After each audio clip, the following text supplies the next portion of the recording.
O Portal Guia-me continua aqui na CBB, na Convenção Batista Brasileira, que está na 96ª edição. Estamos aqui com o pastor e teólogo Luiz Saião. Primeiramente, obrigada aqui pela oportunidade de te entrevistar.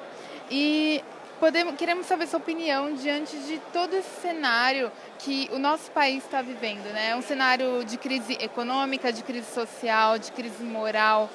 E a igreja, como você acredita que ela tem lidado diante disso? Ela tem lidado diante disso da forma correta? Você acredita que esse cenário também tem sido influenciado pelo posicionamento da igreja? Eu acho que esse cenário complicado que a gente está enfrentando revela para a gente algo que é difícil das vezes entender, que o Brasil está em formação, né? Vale a pena, por exemplo, dar uma olhada nos bons livros do Laurentino Gomes, quando a gente vai ver que o Brasil nasceu não fazem nem bem 200 anos.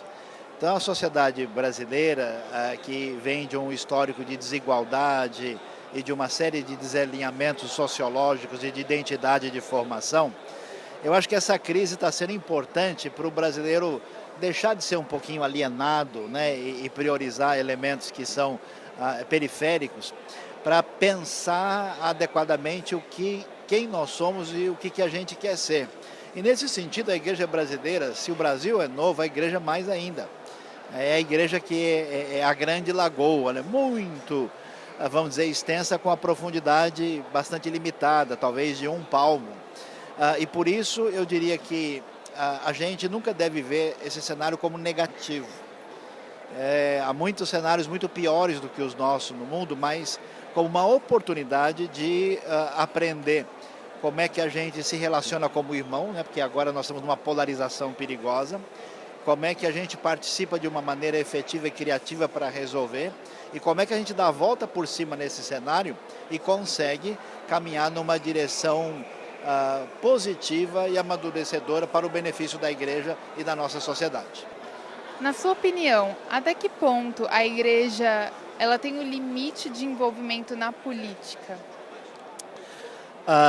Na minha maneira de entender, a igreja, como igreja, nunca deve se envolver na política.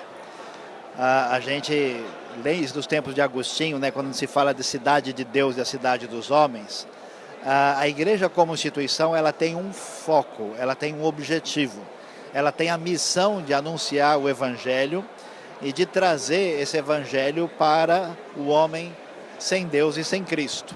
Agora, mesmo que a igreja como instituição não deva se envolver com a política, porque não essa é a sua vocação, ela deve ser sal da terra e luz do mundo à medida em que ela beneficia a sociedade. E ela tem programas que trazem cura, são terapêuticos e valiosos para o bem-estar da sociedade como tal. No entanto, os indivíduos cristãos que fazem parte da igreja não só têm o dever, mas a responsabilidade de se envolver politicamente para fazerem diferença onde eles estão, como Daniel fez quando estava na Babilônia. Como muitas pessoas, né, através dos séculos, têm feito diferença como cristãos. Então, tendo essa distinção, eu tenho impressão de que a gente vai caminhar numa direção saudável, sem confundir as coisas, sem assim praticar a promiscuidade de vender a igreja para interesses políticos e sem trabalhar na direção de uma omissão e um distanciamento onde as coisas estão ruins e a gente não faz absolutamente nada. Você acredita que hoje falta os líderes levarem esse tipo de entendimento para todo o povo, né, que forma a igreja? Falta sim, e por uma razão histórica e teológica. A gente tem uma formação muito platônica, né? Historicamente a gente tem cantado que a gente quer estar distante desse mundo, que a gente quer ver lindas flores no céu e não entende às vezes que a gente não só espera o reino de Deus definitivo, mas deve fazer do mundo um lugar melhor, porque o reino de Deus já chegou. Então esse distanciamento é um problema, é falta de direção e de amadurecimento da própria comunidade da fé.